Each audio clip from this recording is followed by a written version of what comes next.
Dans cette vidéo, nous allons voir comment manipuler l'outil Kobo Toolbox ainsi que l'application Kobo Collect pour la collecte des données ainsi que l'analyse. Pour cela, vous devez d'abord commencer par créer votre compte à partir de la plateforme Kobo Toolbox. Ça dépend du navigateur. Je vais utiliser Chrome. Voilà, vous avez juste à rechercher, soit accéder directement sur le site www.kobotoolbox.org, soit encore faire juste la recherche de Kobo Toolbox. Kobo Toolbox. Comme c'est mentionné là, vous validez. Et là, vous pouvez choisir le premier résultat qui est là. Et directement, nous nous retrouvons sur le site de Kobo Toolbox. Soit encore, vous pouvez directement mentionner les liens là. J'avais parlé de www.kobotoolbox.org. Une fois sur le site, nous allons descendre. En fait, vous avez deux possibilités. Soit utiliser, si par exemple, vous travaillez dans des organismes humanitaires, ou soit encore, vous êtes dans tout ce qui est recherche scientifique et autres. Les avantages, c'est quoi? Si le projet concerne, c'est un projet humanitaire, ou soit si vous travaillez pour les organismes humanitaires, ici, cet outil est mis en place par OSHA. En fait, les soumissions sont illimitées, l'espace de stockage est illimité et le nombre de projets est illimité. Donc, il n'y a pas de limite. Mais par rapport à l'autre rubrique, qui est recherche scientifique et autres, vous avez droit à 10 000 soumissions. Donc, ça veut dire si vous mettez en place un projet, les gens qui doivent envoyer des formulaires d'enquête, tout ça, vous avez droit à 10 000 soumissions. Vous avez un espace de stockage de 5 GB, mais les projets sont illimités. Les nombres de projets sont illimités. Donc, c'est comme je l'ai dit, ici, c'est mis en place par Kobo Toolbox et de l'autre côté, c'est par OSHA, la plateforme de l'ONU là. Voilà, nous on vient sur recherche scientifique. Donc, il y a des possibilités. Soit vous créez le compte, si vous n'en avez pas encore. Si vous avez déjà un compte, vous allez vous connecter. Mais vu qu'on vient bien montrer comment manipuler cet outil, on va commencer par créer un compte. Je vais cliquer là. Et nous rappelons que pour créer un compte sur Kobo Toolbox, vous devez utiliser votre adresse mail. Voilà l'interface. Là, je mentionne le nom. Je mets mon nom.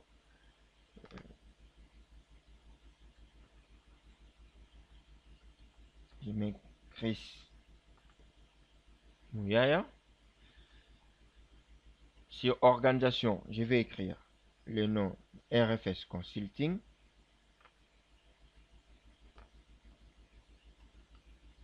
Voilà. Pour le nom d'utilisateur, vous devez faire en sorte que tout soit en minuscule, donc pas des lettres majuscules. Pour ça, comme nom d'utilisateur, je vais écrire C tiré, voilà, c'est tiré là en bas, et puis je mets Mouillère. Pour le mail, je vais mentionner le mail. Je serai obligé de cacher. Voilà, après avoir mentionné le mail, je dois déterminer je suis dans quel secteur. Je prends environnement. Pour le pays, je prends Congo-Kinshasa. Je suis un homme. Pour le mot de passe, vous pouvez même, si vous utilisez Chrome, ça veut dire que Chrome peut vous suggérer des mots de passe sécurisés. Mais soit encore, vous pouvez mentionner vous-même le mot de passe que vous n'allez pas oublier. Dans ces cas, il faut bien respecter tout ce qui est demandé parce que là, en bas, vous avez une barre qui va vous montrer les degrés de sécurité de votre mot de passe. Par exemple, là, je vais commencer par. Une fois fini, je viens cliquer sur créer un compte. On me dit que ce nom d'utilisateur existe déjà. Je suis obligé de changer. Je vais pas mettre le C là, je mets seulement C mouillé directement. Je remets le mot de passe. J'espère que vous voyez comment je suis en train de répondre. Ça veut dire qu'il y a des exigences à respecter. Vous ne pouvez pas passer à l'autre étape si vous n'avez pas rempli toutes ces exigences là. que ce soit un mot de passe un peu beaucoup plus complexe, vous allez voir que la barre qui est là en bas pour vous montrer les degrés de sécurité des mots de passe que vous avez renseignés.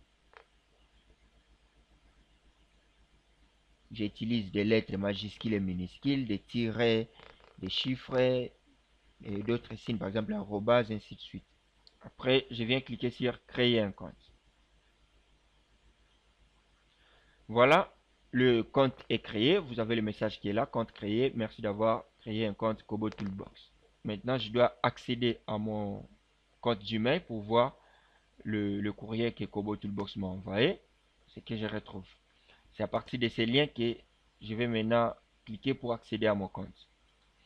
Dès que je clique là, on se lance. Et voilà, je suis sur mon compte Kobo Toolbox. Donc c'est ici que tout se passera. Une préparation de formulaires, déploiement. Donc mon serveur, je vais le préparer ici. Et je peux le déployer, ça veut dire le mettre à la disposition des gens qui sont sur terrain. Et sur terrain, maintenant, on va utiliser l'application Kobo Collect. Ça, on verra ça après avec le téléphone ou la tablette. Par rapport à cette interface, vous avez votre profil, donc ça veut dire votre compte. Dès que je clique là, j'ai C Mouyaya qui est là, ainsi que l'adresse, mon adresse mail. Là, j'ai paramètres du compte. Là, j'ai la langue. Et enfin, déconnexion. Donc, si je vais me déconnecter, je vais cliquer sur paramètres du compte. En fait, il y a d'autres informations que je peux compléter. Par exemple, je peux exiger l'authentification pour voir le formulaire et soumettre des données. Je peux modifier le mot de passe à partir d'ici. Je peux voir l'API token, donc la clé qui m'a été fournie. Et je peux compléter d'autres informations. Par exemple, là, les sites web de l'organisation. Je vais mettre www.rfs-congo.com. Voilà, notre site web. Le secteur primaire, c'est environnement. Le genre, je peux mentionner homme. Le bio, si je peux dire quelque chose. Par exemple, je suis consultant environnementaliste, analyste SIG, cartographe, ainsi de suite. Si je souhaite, je peux le mettre. Le pays est déjà mentionné et là, je peux renseigner quelques informations sur mes médias sociaux. Mes comptes, par exemple, Twitter, LinkedIn, Instagram, ainsi de suite. Une fois fini, j'enregistre les modifications en cliquant à droite en haut. Voilà. Après avoir fini, la langue, si je souhaite, je peux changer. Là, c'est en anglais. Je peux prendre français. Voilà, fini avec mon profil. Je rentre sur le projet. De l'autre côté, nous avons là le titre et là, nous avons le projet. Ça veut dire tout ce que j'aurai comme projet seront affichés là. Les projets déployés, les projets dans le prion ainsi que les projets archivés. Et là, je peux faire la recherche si par exemple j'ai plusieurs projets, ce qui n'est pas encore le cas à présent. Du côté gauche, en dehors des projets, là nous avons bibliothèque. Bibliothèque, ça veut dire c'est là où je pourrais retrouver tout ce qui est projet déployé, mes formulaires, mes questionnaires d'enquête, ainsi de suite. Je reviens sur projet et pour commencer, nous allons cliquer sur nouveau projet. Dès que je clique là, j'ai au fait 4 possibilités. La première possibilité est de construire moi-même le formulaire. La deuxième possibilité est de télécharger un formulaire à partir d'un fichier Excel. Troisième possibilité, je peux utiliser un modèle déjà préétabli par la plateforme Kobo Toolbox. Ou soit encore, donc, des modèles là peut être de la plateforme ou soit des modèles des autres utilisateurs qui ont rendu leur projet public et qui ont partagé leur projet comme modèle afin que les autres les utilisent. Soit encore, je peux importer des questionnaires ou bien soit des données partant des liens comme vous pouvez les constater. À présent, je vais utiliser la première option. De moi-même, je vais construire le formulaire. Et une fois cliqué, je dois renseigner les informations de ce projet. Par exemple, le titre du projet. Identification des restaurants. Je vais essayer d'identifier les restaurants qui sont dans mon quartier. identification des restaurants. Je viens sur description. S'il y a quelque chose, je peux écrire là par exemple. Ce projet, se base sur